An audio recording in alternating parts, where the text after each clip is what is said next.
जो कथा भागवत में भगवान के विषय में बताया जाता है। मैंने कहा वे झूठ बोलते हैं। अगर कोई इंसान बीमार होता है तो कहां जाएगा बोलो? राम मंदिर जाओगे या अस्पताल जाओगे? कहते हैं गाय का गोबर खाने से कैंसर ठीक होता है, तो बताओ भक्तों, इलाज के लिए विदेश क्यों जाते हो? समझो जरा। ये सब हम लोगों को भगवान के नाम पर गुमराह कर रखा है।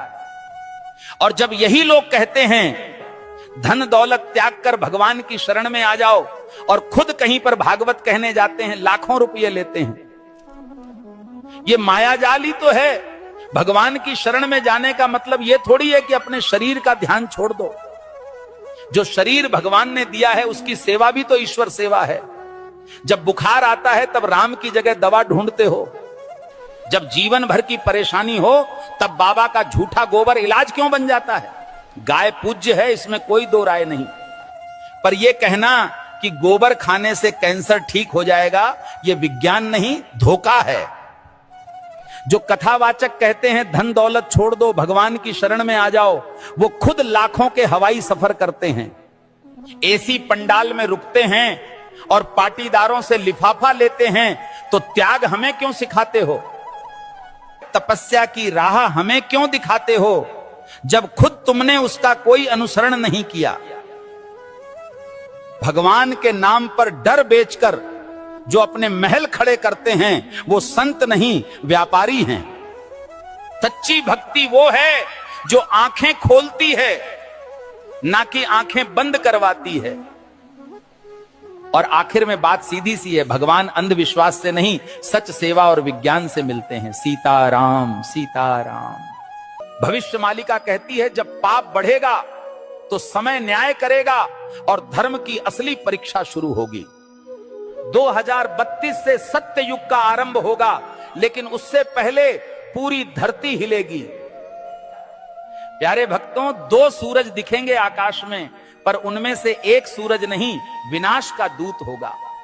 बंगाल की खाड़ी में गिरेगा अग्निपिंड और समंदर उठकर धरती को लील जाएगा। 7 रात तक सूरज नहीं उगेगा, चांद नहीं दिखेगा, बस अंधकार होगा और भय, जिसे तुम प्राकृतिक आपदा कहोगे। तीसरा विश्व युद्ध दस्तक दे चुका है। शब्द नहीं अब शस्त्र बोलेंगे। भारत पर हमला होगा, परंतु धर्म की धरती कभी झुकेगी नहीं, क्योंकि भगवान कल्कि का अवतार होगा। जो शरण में आएगा बच जाएगा, जो अभिमान में रहेगा मिट जाएगा। प्यारे भक्तों, भविष्य मालिका चेतावनी नहीं, ये वक्त की आवाज है। जो सुन लेगा वही कल को देख पाएगा। धर्म अब उपदेश से नहीं बचेगा, धर्म बचेगा तो तुम्हारे कर्म और श्रद्धा से। जो अब भी सो रहे हैं, समय उन्हें जगाएगा नहीं, बल्कि बहा देगा इतिहास की धूल में। अब भी समय है भक्तों, या तो धर्म के साथ खड़े हो जाओ या अधर्म के साथ डूब जाओ। कल सऊदी अरब में आयोजित मेरे सत्संग के दौरान एक भक्त ने मुझसे एक दुखद प्रश्न किया। भक्त ने प्रश्न किया, गुरुजी, क्या राखी बांधने से बड़ी बात यह नहीं कि हर औरत को बहन समझा जाए? अरे मूर्खों, राखी के धागे पर इज्जत की एक्टिंग करते हो और बाकी दिन उसी इज्जत को आंखों से नोचते हो। राखी का धागा इज्जत का प्रतीक है, पर नजरें ही इज्जत न दें तो वो धागा क्या करेगा? जो आज बहन कह रहे हैं, कल उसी जैसी स्त्री को घूरते हैं। यही विडंबना है। जिस दिन पुरुष की नजर नारी को सच में बहन समझने लगेगी, उस दिन हर बेटी, बहन, हर स्त्री सुरक्षित अनुभव करेगी। भाई कहे जाने से कोई बड़ा नहीं बनता, उसके विचारों और दृष्टिकोण में सम्मान हो, यही सच्ची मर्दानगी है। राखी की रस्म निभाना सरल है, पर नीयत की सफाई असली परीक्षा है। हे प्रभु, जो स्त्री को देखकर गंदे ख्याल लाता है वो कभी भाई नहीं बन सकता।